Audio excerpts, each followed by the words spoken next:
नमस्कार, आप देख रहे हैं न्यूज़ 24। आपके साथ मैं हूं प्रत्युष खरे।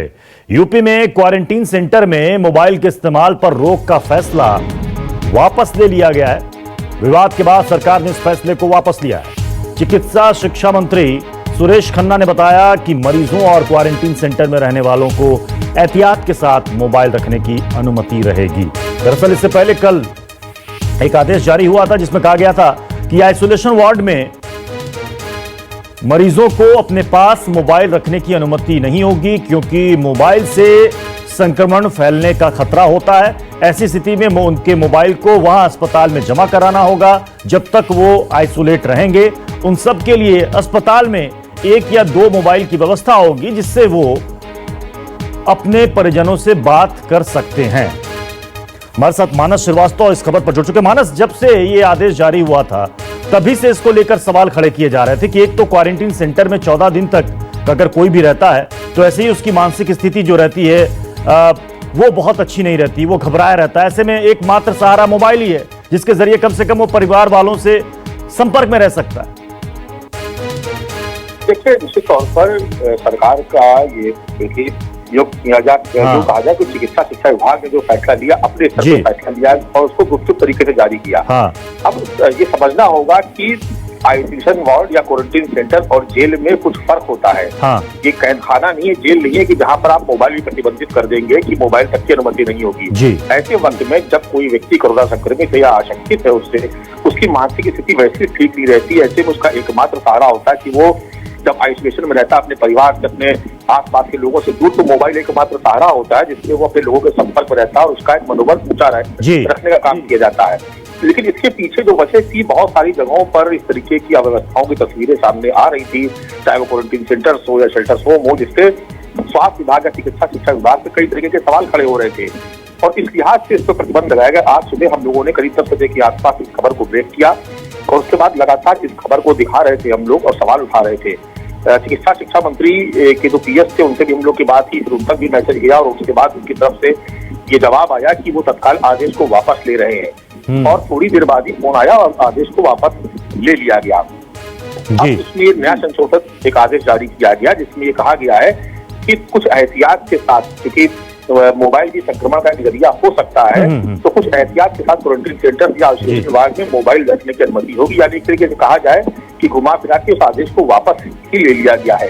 लेकिन एक बात समझने वाली है कि आइसोलेशन वार्ड में जब व्यक्ति पहले से ही आइसोलेट रहता है और तमाम तरीके के प्रिकॉशंस लिए जाते हैं, ऐसे में आइसोलेशन वार्ड में संक्रमण फैलेगा तो कैसे फैलेगा कि जब किस जगह की सैनिटाइज करके ही भीतर जा रही है। बिल्कुल बिल्कुल, संक्रमित होने का कोई सवाल नहीं होता। बिल्कुल बिल्कुल, वो जो परिसर है वो पूरी तरीके से सैनिटाइज होता है और वहां अंदर एक बार दाखिल हो जाने के बाद फिर बहुत ज्यादा गुंजाइश नहीं रहती। और देखिए मानस, इसी को लेकर अखिलेश यादव ने भी तंज कसा था। उन्होंने कहा था कि मोबाइल प्रतिबंधित करने से बेहतर है कि आप अंदर अस्पताल को अच्छी तरीके से सैनिटाइज कीजिए। आपको डर कहीं इस बात का तो नहीं है कि अंदर की अव्यवस्था बाहर आ जाएगी मोबाइल के जरिए? देखिए, बिल्कुल निश्चित तौर पर बहुत सारी ऐसी तस्वीरें सामने आई उत्तर प्रदेश के अलग अलग जिलों से। सरकार ने देखिए आदेश दे रखा है, जिला प्रशासन और स्वास्थ्य विभाग, चिकित्सा शिक्षा विभाग की जिम्मेदारी तय कर दी गई है कि किस तरीके से आइसोलेशन वार्ड होंगे, किस तरीके से क्वारंटीन सेंटर्स होंगे, शेल्टर होम में क्या व्यवस्था होगी। लेकिन सरकार के आदेश के विपरीत जहां पर अव्यवस्थाएं नजर आती हैं वहां पर बहुत सारे लोग मोबाइल से वीडियो बनाकर के सोशल मीडिया पर अपलोड कर रहे हैं। तो ऐसा लगता है, इस तरह की आशंका थी कि इससे बचने के लिए इस तरीके का आदेश दिया गया। लेकिन बेहतर बात ये हुई कि चिकित्सा शिक्षा मंत्री ने इसका संज्ञान लिया और उन्होंने इस बात को माना कि ये व्यवस्था ठीक नहीं है, इसलिए इस व्यवस्था को तत्काल बदलने के आदेश। माना साहब हमारे साथ बने रह रहे। अभी जो हमने बात की कि अखिलेश यादव ने जो ट्वीट किया है, जरा दर्शकों को बताते हैं कि उन्होंने क्या लिखा था। यूपी सरकार को घेरा था अखिलेश यादव ने इस ट्वीट के जरिए और लिखा था कि अगर मोबाइल से संक्रमण फैलता है तो आइसोलेशन वार्ड के साथ पूरे देश में इसे बैन कर देना चाहिए। यही तो अकेले में मानसिक सहारा बनता है। वस्तुतः अस्पतालों की दुर्व्यवस्था और दुर्दशा का सच जनता तक ना पहुंचे, इसलिए ये पाबंदी है। जरूरत मोबाइल की पाबंदी की नहीं बल्कि सैनिटाइज करने की है। ये अखिलेश यादव ने इस फैसले पर ट्वीट करके तंज कसा था। हालांकि यह फैसला अब सरकार ने वापस ले लिया है। इधर यूपी के कानून मंत्री ब्रजेश पाठक ने अखिलेश यादव पर पलटवार किया और उन्होंने कहा कि विपक्षी दल मीडिया में बने रहने के लिए आरोप लगाते हैं। दरअसल मोबाइल फोन और जो हमारे टीवी रिमोट है, एसी के रिमोट है, अन्य जो कंप्यूटर के रिमोट होते हैं जो हमारे ज़्यादातर लोगों के हाथों से गुजरते हैं, इनमें संक्रमण की संभावनाएं अधिक पाई गई हैं। इस कारण हम लोगों ने इसको बैन किया है। लेकिन आप सब जानते हैं कि किसी के लिए भी कोई आने जाने की कहीं भी पाबंदी नहीं। यदि कोई व्यक्ति कहीं जाना चाहता है तो उसके लिए कोई दिक्कत नहीं। ये सिर्फ विपक्षी दलों का एक मीडिया में बने रहने के लिए एक तरीका है और कुछ नहीं है। नांदेड़ पुलिस ने साधु मर्डर केस का खुलासा करने का दावा किया है। पुलिस ने हत्या के आरोपी को गिरफ्तार कर लिया है। आरोपी का नाम है साईनाथ। पुलिस के अनुसार दोनों हत्याएं चोरी के दौरान की गई थी। आरोपी आश्रम में चोरी के मकसद से घुसा था और इसी के दौरान विरोध करने पर साधु और उनके सहयोगी का मर्डर कर दिया गया। आरोपी का पहले भी क्राइम रिकॉर्ड रहा है।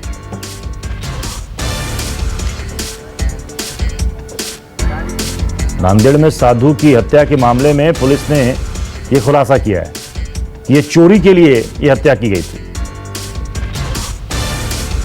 साईनाथ लंगोटे, इन्होंने पहले उनके फ्रेंड भगवान शिंदे की हत्या की थी और वो उनको एक करके वो साधु के मठ में उन्होंने प्रवेश किया।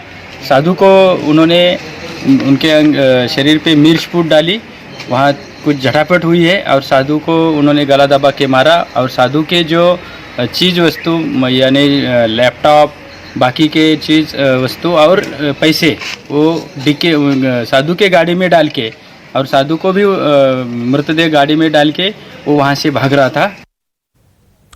हमारे साथ दीपक दुबे इस वक्त जुड़ चुके हैं।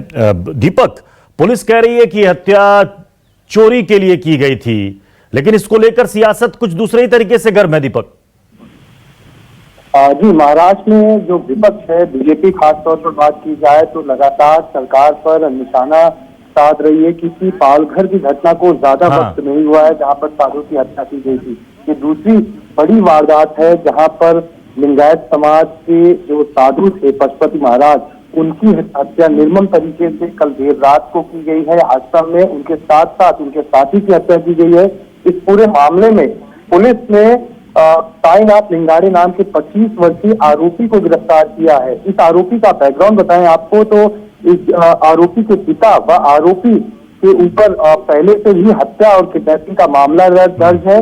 पुलिस ने 24 घंटे के अंदर ही इस आरोपी को गिरफ्तार किया है। अब तक की पुलिस की तफ्तीश में यह पता चला है कि चोरी के लिहाज से पूरी हत्याकांड को अंजाम दिया गया है, लेकिन पुलिस हर उस एंगल से जांच कर रही है कि जिससे यह पता चल सके कि आखिर इस निर्मम हत्या की वजह क्या है। क्योंकि विपक्ष जो है वो लगातार सरकार पर और पुलिस प्रशासन पर लगातार सवाल खड़े कर रहा है कि आखिर महाराष्ट्र में क्यों इतनी हत्याकांड को अंजाम दिया जा रहा है और पुलिस प्रशासन क्यों नदारत साबित हो रही है, जिससे कि ऐसी तमाम हत्याकांड पर काबू नहीं पाया जा सक रहा है। कहीं न कहीं सवाल खड़े कर रहा है पुलिस प्रशासन महाराष्ट्र सरकार पर, जिसको लेकर विपक्ष लगातार इसे भुनाने की कोशिश में जुटा हुआ है। शुक्रिया दीपक इस अपडेट के लिए।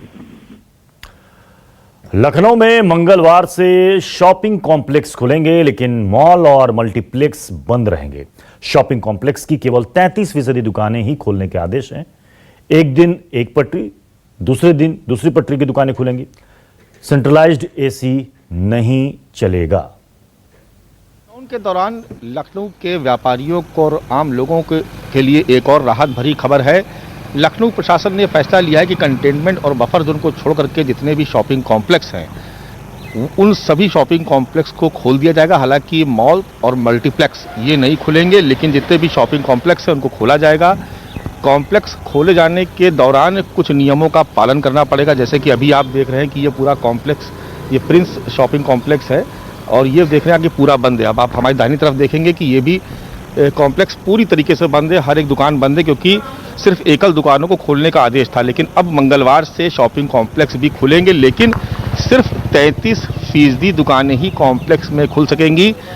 एक बार में लेफ्ट साइड की दुकानें खुलेंगी और दूसरे दिन राइट साइड की दुकानें खुलेंगी। यानी जो नियम बाजारों के लिए लागू है, जो एकल दुकानों के लिए, कि पटरी के एक तरफ एक दिन दुकान खुलेगी और पटरी के दूसरी तरफ दूसरे दिन दुकान खुलेगी, यही नियम और शर्तें लागू होंगी इन शॉपिंग कॉम्प्लेक्स में भी। इसके साथ एक और प्रतिबंध लगाया गया है कि शॉपिंग कॉम्प्लेक्स में जहां पर भी सेंट्रलाइज एयर कंडीशन की व्यवस्था है वो सेंट्रलाइज एयर कंडीशन नहीं चलेंगे, स्टाफ भी कम रहेगा। इन तमाम मानकों के साथ मंगलवार से लखनऊ के कई शॉपिंग कॉम्प्लेक्स खुल सकेंगे, लेकिन मॉल और मल्टीप्लेक्स को अभी भी प्रतिबंधित रखा गया है वो मॉल और मल्टीप्लेक्स अभी भी बंद रहेंगे। सिर्फ और सिर्फ शॉपिंग कॉम्प्लेक्स को ही ये इजाज़त दी गई कि वो अपने यहाँ दुकानें खोल सकते हैं।